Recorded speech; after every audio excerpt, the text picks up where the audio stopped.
Bienvenido, Edgar. Muchas gracias, doctor. Aquí estamos. Gracias a Dios logramos llegar, pero Bueno, listo. qué bueno, me alegra muchísimo. Pues, bendito Dios, tengo ya 42 años de dedicarme a recreación, un término que se ha prostituido mucho, aparece en todos lados, todo el mundo ofrece recreación, pero más no hacen recreación, solo lo tienen de nombre. Hay un problema estructural en nuestro diseño del deporte y la actividad física en nuestro país, en donde solo aparece como adorno, ¿no? Pero la realidad, la recreación es un campo muy necesario en las actividades. ¿Y esto es lo que se considera parte del ocio en otras culturas? ¿O es simple y sencillamente la capacidad de observar el medio ambiente y divertirse y gozarse de lo que está sucediendo a pesar de que no sea lo que uno está planificado? Como Claro. lo que me pasó en la tarde, por ejemplo, ¿verdad? Claro. Yo no tenía considerado el que Andy formara parte del programa. Sin embargo, pues ella tampoco. Ese es el uso adecuado del tiempo libre. El uso adecuado del tiempo Claro, libre. que eso es ¿verdad? el ocio, ¿no? Bueno, la conceptualización es tan amplia y tan diversa, ¿no? Porque hasta en la bebida alcohólica aparece como bebida recreativa. Y realmente eso no es recreación. Claro, es un tipo de recreación, pero es una recreación ¿Y cuál es el negativa. concepto? ¿Cuál es el concepto en tu criterio y en tu conocimiento, en tu experiencia de lo que es recreación? Claro, recreación es tan amplio y tan diverso que nos perdemos en la conceptualización, pero hay recreación positiva y recreación negativa. Pero el ser humano es un ser lúdico, antes que técnico, y de la formación que recibimos, independiente qué carrera estudiemos, la formación que generalmente recibimos es una formación técnica, y el ser humano es lúdico y es emocional antes que técnico y otro enfoque que se le pueda dar. Y de allí que cualquier aprendizaje que se construya a través del juego va a ser más significativo para las personas cuando lo hacemos jugando. Y todos los seres humanos, por ejemplo, nacemos con esa predisposición al juego, ¿verdad, Edgar? Totalmente. No es necesario que yo te diga, por ejemplo, te tenés que reír cuando veas a la cámara 2, en lugar de que pues experimentes con ver a la cámara 1, la cámara 3, sino que... Totalmente. ¿Verdad? Por supuesto, nacemos con esa... ¿Por qué perdemos esa capacidad? Porque el niño es genio hasta que llega a la escuela. Los primeros 6 años se le quita esa genialidad natural al niño, esa disposición de jugar. Porque si lo notas, a medida que vamos avanzando en el sistema educativo formal, menos actividad tenemos. La clase de educación física, que tiene mucha relación con la recreación, principalmente lo que te dan es deporte. Y la concepción que se tiene es que los estudiantes en la clase de educación física son atletas en pequeño, y realmente no son atletas chiquitos, sino que realmente son sujetos de educación y a través del juego. El gran problema está que el niño independiente en qué sociedad se desarrolle y crezca, lo que más le va a gustar es jugar. Y lo que menos le enseñan al docente en su formación es jugar. Por ejemplo, aquí la Universidad de San Carlos tiene 33 años de tener la carrera de especialización en deporte. O sea, hay licenciatura en deporte, licenciatura en educación física y licenciatura en recreación. Ha graduado gente en deporte y ha graduado gente en educación física. Más en 33 años que tiene de existir no ha graduado a una sola persona en recreación.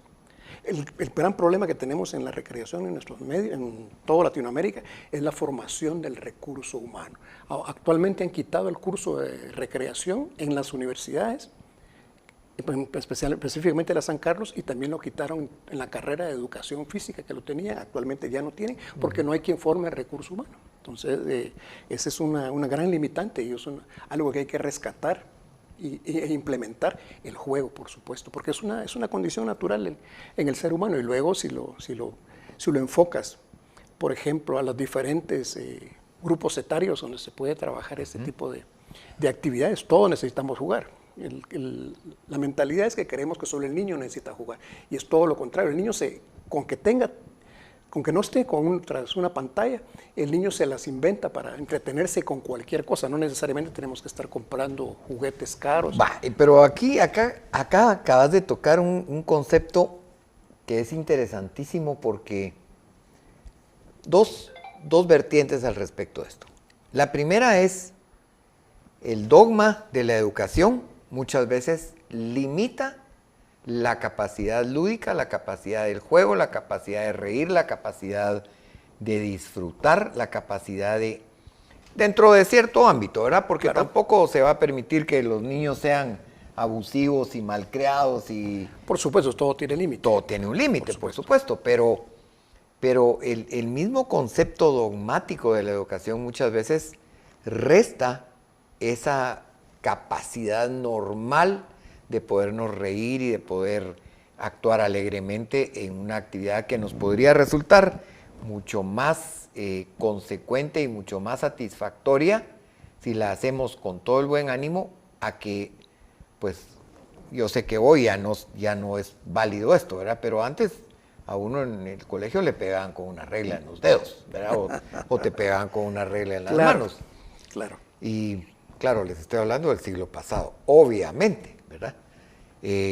Pero hoy tanta libertad, entre comillas, para que el niño... Tantas opciones. Sí, pero es que no son opciones, Edgar. Claro. Porque, suponete, el no poder separar a un niño de un teléfono, el no poder separar a un niño de una tablet o de una pantalla de computadora, ya se constituye en una autolimitación Totalmente. generada por el sistema, ¿verdad? Totalmente. ¿Cuál es tu experiencia en esto? Totalmente. Eso, que al docente no se le enseña a jugar. Y el gran problema que tenemos es allí.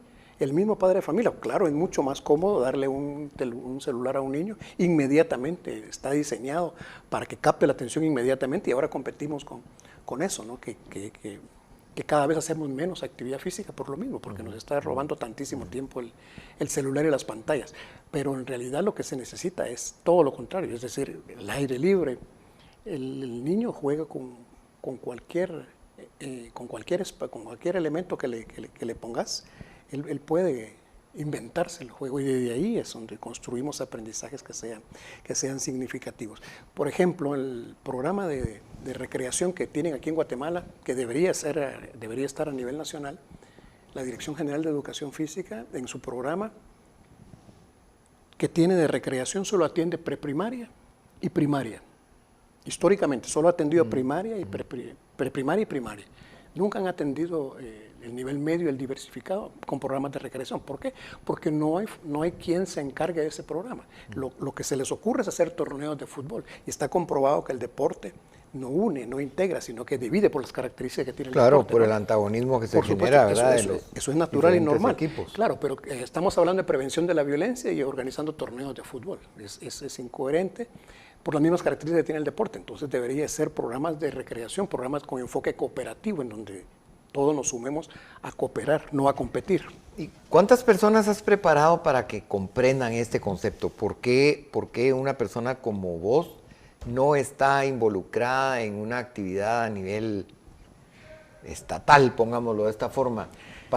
Porque aquí hay un tema que es muy importante, y es que la violencia muchas veces se puede sustituir desde su génesis, induciendo a los niños a que jueguen, a que rían, a que cambien los muchas veces dramáticos escenarios que viven en su casa. Y esto no es llamar a una dualidad conceptual ni nada por el estilo, pero sí alivia a un niño que ve golpes en su casa, que oye gritos, que ve desórdenes, que ve maltratos o ve este tipo de cosas, que llega a un centro escolar y ahí le enseñan a reírse, porque esto puede ayudarlo a minimizar un poco, de alguna manera, ese dolor, esa angustia y ese problema que trae. ¿Por qué una persona como vos no tiene estos programas a nivel estatal? ¿Por qué no los tiene en todo el país?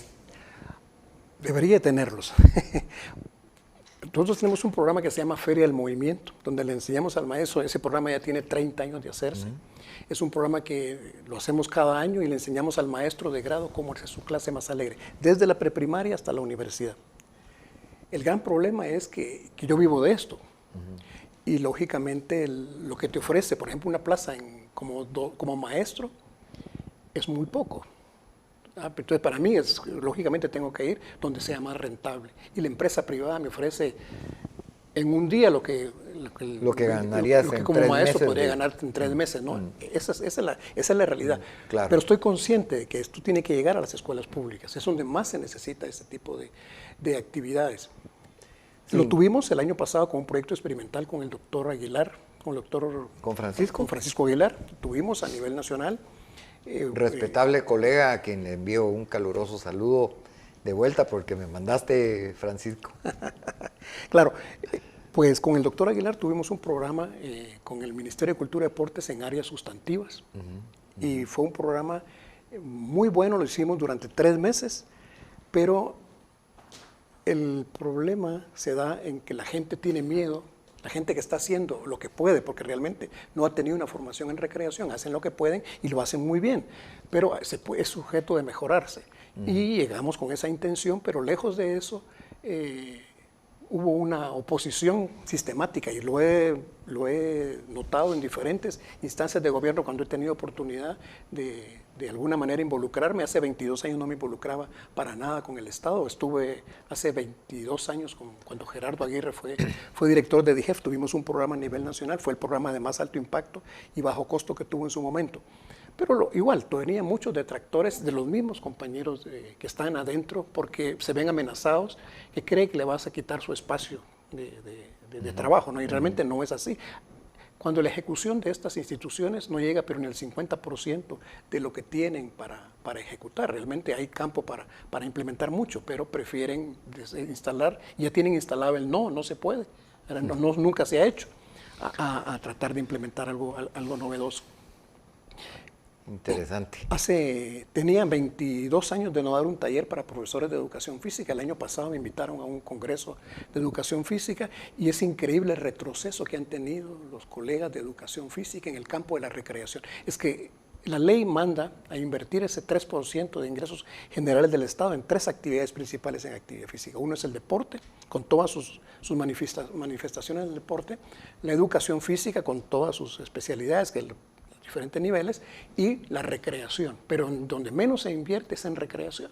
Y lo que más le sirve al docente en educación física es la recreación, porque un docente que maneje recreación es un maestro 4x4, puede trabajar con preescolar, puede trabajar con primaria, básicos, diversificados, poblaciones especiales, adulto, mayor, cualquier diferente población, ¿no? Pero el profesor de educación física, el problema de la formación es que nos forman como entrenadores. ¿Y cuál sería, por ejemplo, el caso más adecuado o las actividades más adecuadas? Quizá me expresé mal. ¿Cuáles serían las actividades más adecuadas para una población de adolescentes que muestran bastante rebeldía hacia el sistema educacional, al sistema en el cual estén teniendo la oportunidad de aprender y de conocer más de la vida en el tema académico? ¿Cuál sería el programa típico que pondría Edgar Stephenson en un lugar? Por supuesto, en la Feria del Movimiento, es decir, lo hemos hecho durante muchos años, pero viene lo que mencionaba, ¿no? Quienes nos visitan son colegios privados que tienen toda la posibilidad de pagar lo que significa un programa de este tipo. ¿Pero en qué consiste? Es que eso es a lo que yo quiero llegar. ¿Cuáles son las actividades? Menciona 3, por ejemplo. Por supuesto, rentamos un espacio al aire libre, en un espacio de actividades solo para preprimaria, en donde se desarrollan las actividades básicas, motoras, en preprimaria. Estamos hablando de actividades de equilibrio, de coordinación, de gateo, de arrastre, de cosas básicas que se manejan en la primera infancia. Luego, para la primaria tenemos ya actividades de conjunto, cooperativas, por supuesto, y luego las actividades con los básicos diversificados, que son actividades netamente cooperativas y juegos de recreación dirigida, que eso nos hace falta mucho, ese tipo de actividades. No tenemos el recurso humano para que haga ese tipo de actividades y es más fácil organizar una chamusca, ¿no? Sí, pues me llamó muchísimo la atención este tema, porque este concepto. Así que, Edgar, por favor. Muchas gracias. Sí, mira, hay tanto que hablar de la recreación, tan amplio y tan diverso, que todo lo que ocupe el tiempo libre de las personas es recreación. Hay positiva y hay negativa.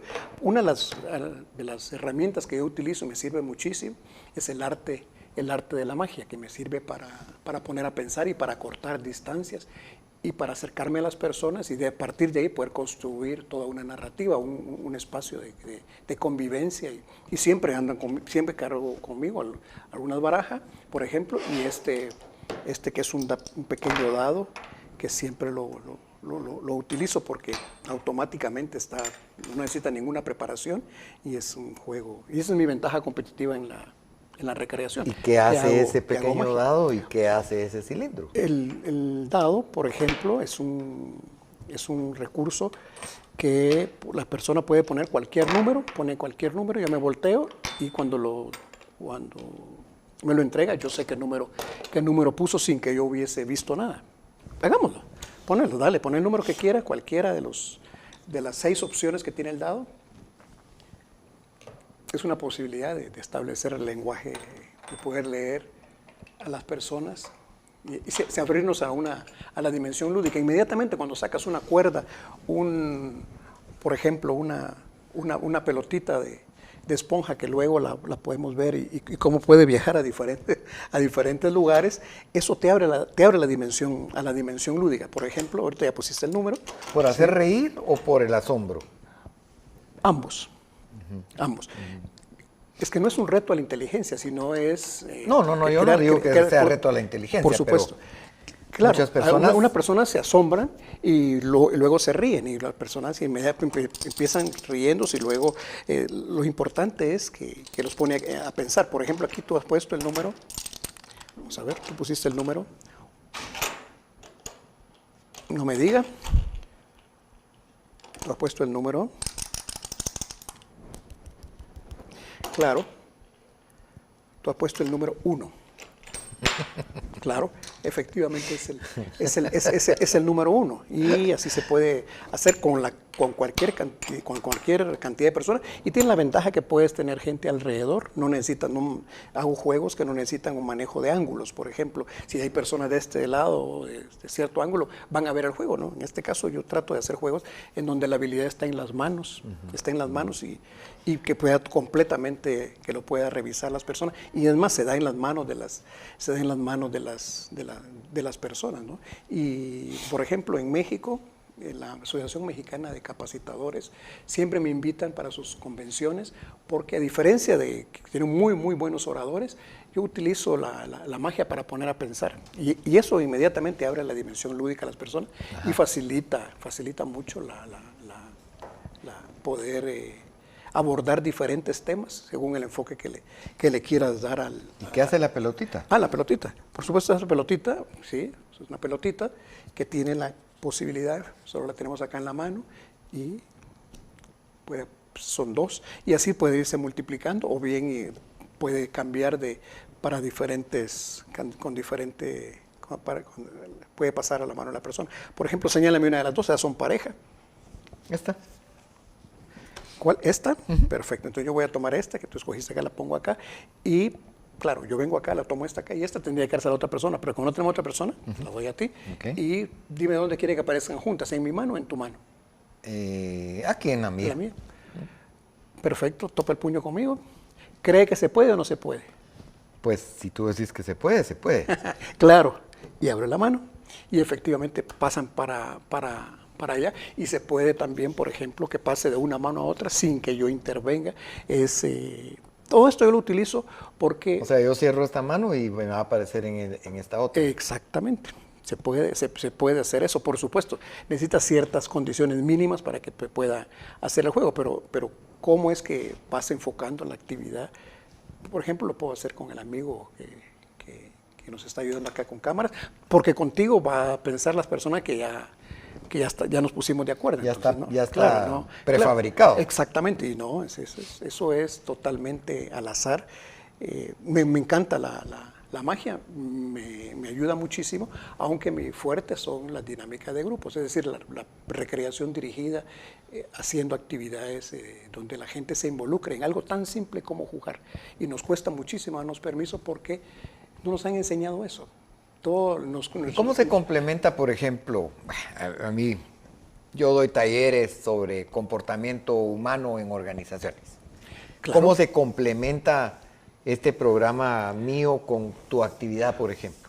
Claro, porque todas las actividades que hacemos generalmente en nuestros países nos fomentan la cultura de la expectación. El venir a escuchar una conferencia o que las personas estén ahí y escuchen tu conferencia, no te garantiza en absoluto que 100 personas que tengas, los 100 están poniendo atención. Están divagando, ¿no? El Claro. umbral de atención es muy corto, no va más allá de 8 minutos si la persona está acostumbrada, ¿no? Pero inmediatamente perdemos la atención. Pero esto capta la atención precisamente.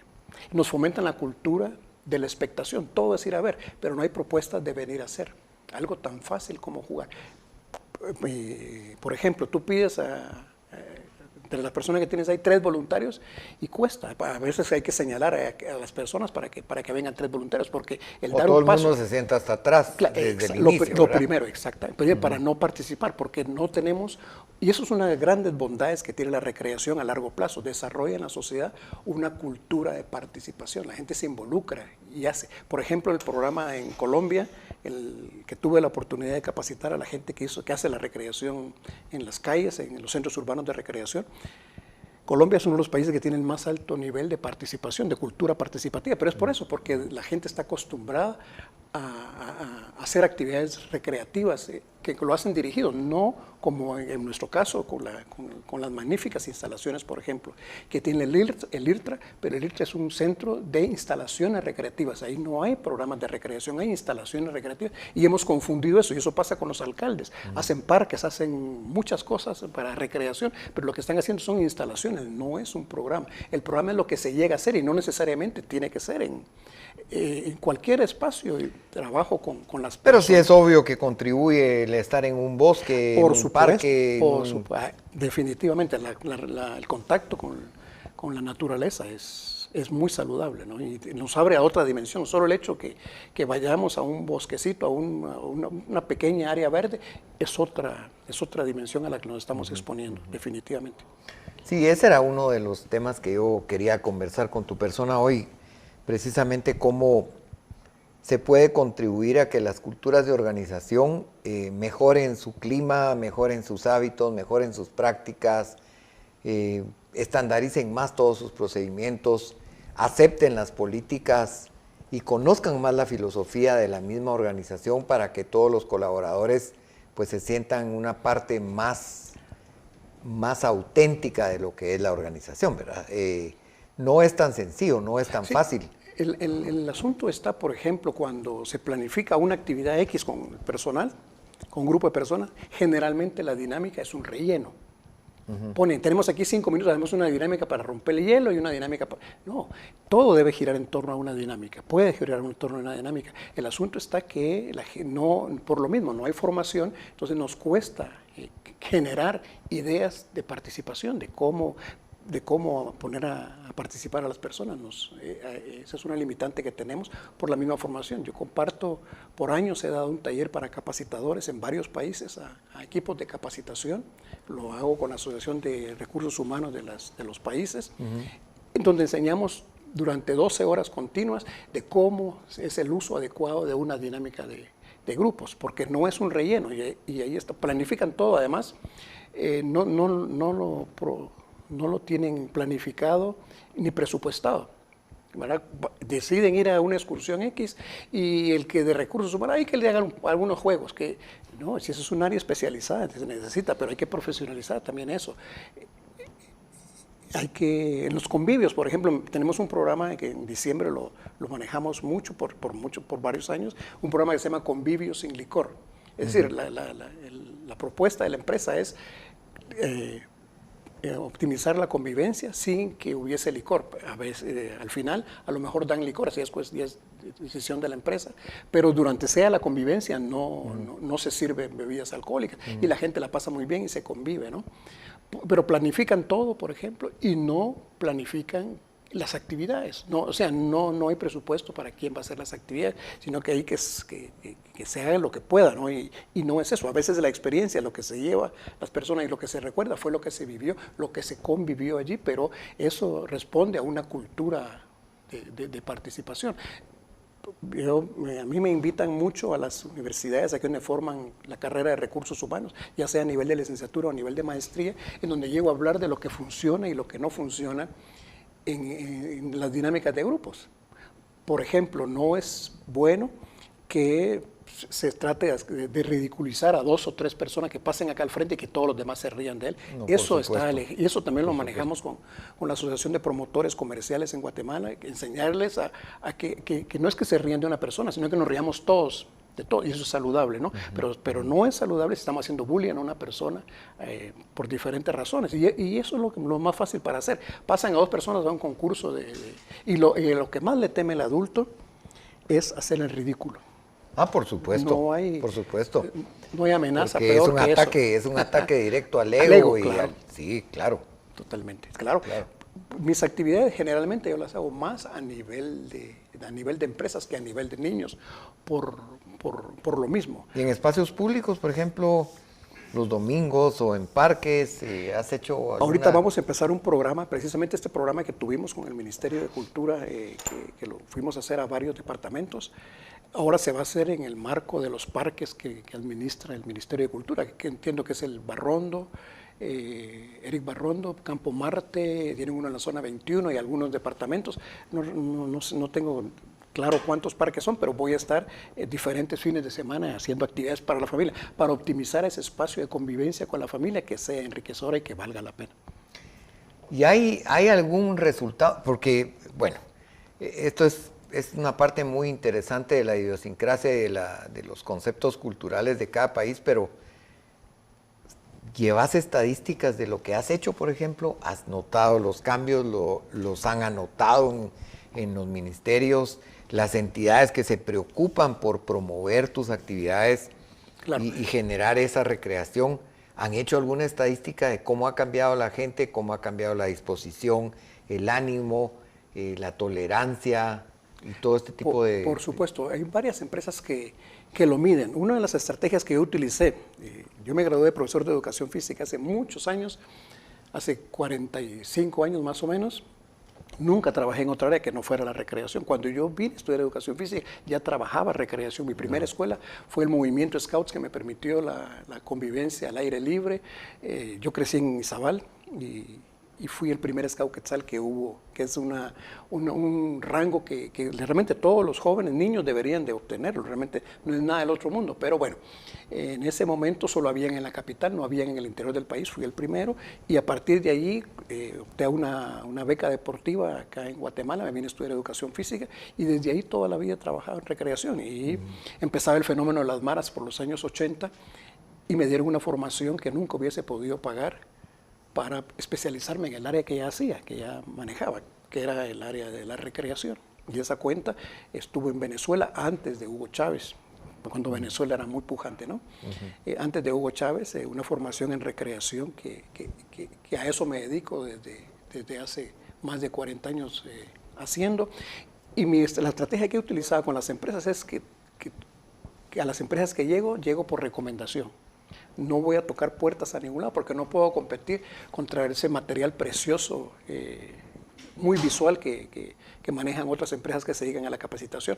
Yo espero que alguien que me conozca me llame para ir a hacer actividades a las empresas. Por esa razón es que voy a las universidades donde hay gente que ya está en una posición de toma de decisiones o va a estar más adelante y conocen la diferencia de las actividades que hacemos, ¿no? Y gracias a Dios, en un país tan violento como Guatemala, ya cumplimos 42 años de estarlo haciendo.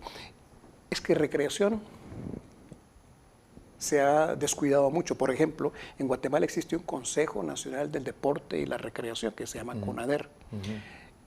Recientemente cumplió 28 años y en 28 años ha hecho infinidad de talleres de diferentes deportes y diferentes actividades y de cultura de paz a través del deporte y ese tipo de cosas. Ha hecho muchas actividades de apoyo a la educación física, pero cero recreación. No han hecho en 28 años una sola actividad de recreación. Y eso sucede ahorita en diferentes instituciones. Te voy a quitar la recreación porque se nos acabó el tiempo. Claro. Bueno, mis queridos amigos,